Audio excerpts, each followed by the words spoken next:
s'appelle les éditions 2024. Alors en fait, on s'est rencontrés aux Arts Déco. On a fondé un collectif de micro-édition à l'époque, c'était il y a 4-5 ans.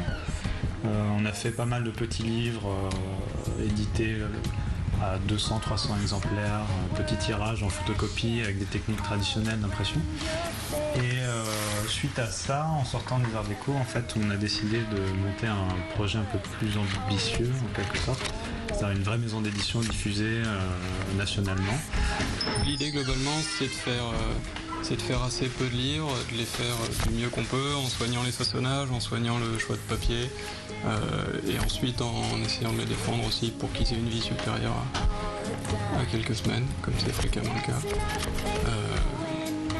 En naviguant assez librement entre la bande dessinée et le livre illustré, comme fil conducteur l'image narrative dans un sens assez large.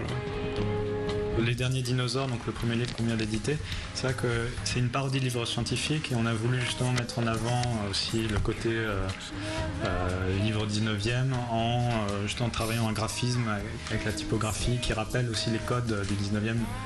Alors au départ, il y a une chose, moi je travaille, je fais des livres sérieux parce que je m'occupe aussi de faire des dictionnaires.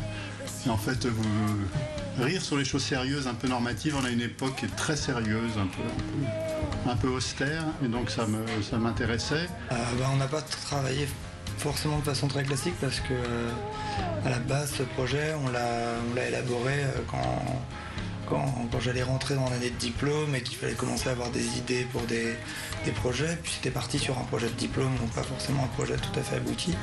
Et on l'a repris que quelques années après, un an après, quand les éditions 2024 se sont montées. Il analyse d'abord toutes les hypothèses qui sont connues, la météorite, le changement climatique, etc. Que je connais d'ailleurs parce que je travaille, je vous dis, dans un domaine sérieux d'encyclopédie et de dictionnaire. Donc les hypothèses connues, il les réfute de manière humoristique pour en imaginer une autre, mais je pense que les lecteurs ont envie de savoir laquelle. Le mieux, c'est qu'ils lisent le livre.